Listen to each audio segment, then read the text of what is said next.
So this is slide 51. The video that we just watched did a good recap of how those nuclear power plants work. It's not something, again, that you're going to have to describe. You do need to kind of understand, obviously, that it's using a large fissionable isotope, typically uranium, and it's using the fission process.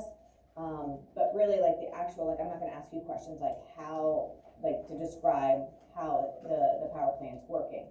But it is important to understand kind of the pros and cons. So in the United States, there's approximately 100 nuclear reactors, and about 20% of our power comes from these nuclear power plants. So here's some advantages. There's no fossil fuels that are used, which is great because they're non-renewable. It's also great because we know that eventually that means we're going to be running out of them. Right? And so along with that means that there's no combustion products that are produced. So none of that dangerous pollution is put out into our atmosphere. It's a great thing, which is part of the reason we want to move towards clean energy, or this push for, alternatives. The nuclear power plants are also very inexpensive to operate. So once they're up and running, pretty cheap to maintain.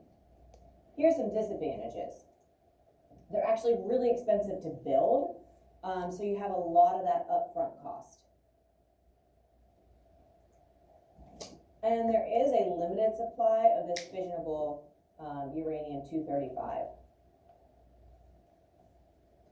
You don't need a whole lot of it, but it still can be considered difficult to obtain. Obviously, the most glaring, most obvious disadvantage is the danger that if there is an accident, if there is a meltdown, if there is some kind of leaking that happens with the waste, and that becomes a huge, could be catastrophic issue, okay? And so we're gonna look at those today. 3 Mile Island, which was in Pennsylvania, and then Chernobyl, which was in what is now the Ukraine. And so disposal of nuclear waste is also an issue. And this was a big part of the Bill Nye that we watched at the beginning of this unit. What do we do with the waste material? So not only do you have this radioactive uranium fuel that we're using to power the plant, but what do you do with the radioactive waste?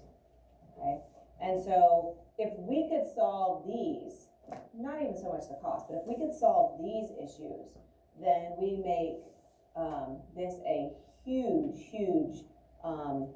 move right up to the top of the list for our new type of power source, right? So obviously scientists are definitely trying to get to this point where we can figure this out.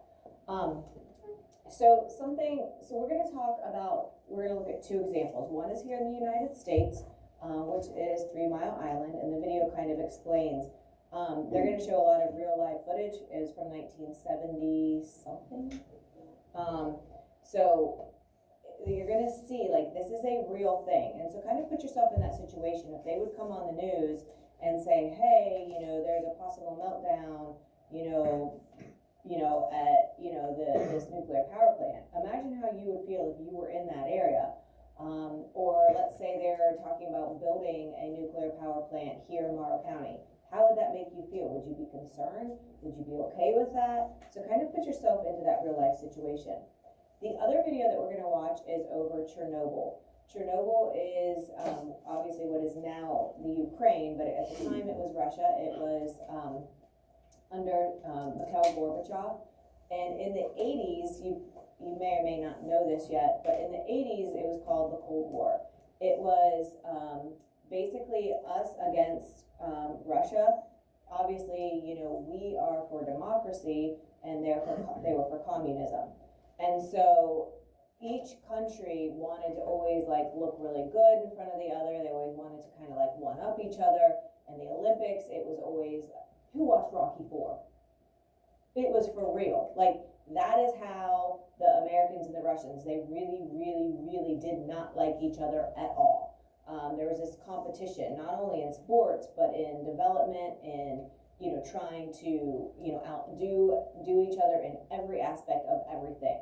All right. And so the scariest thing about this is that the Russian government, they covered up this accident from their own people, from the world, for as long as they could keep it contained and quiet. They definitely knew what could happen. They knew the dangers, and they still kept quiet. And so I told you guys, and it is a little bit gory and pretty authentic, but there is a show on HBO Max, if you have it, called Chernobyl.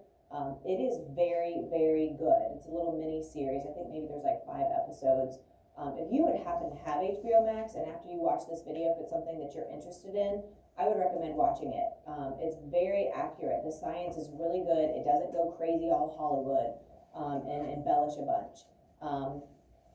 It's really scary how, like, after you watch this, I guess we'll talk a little bit more.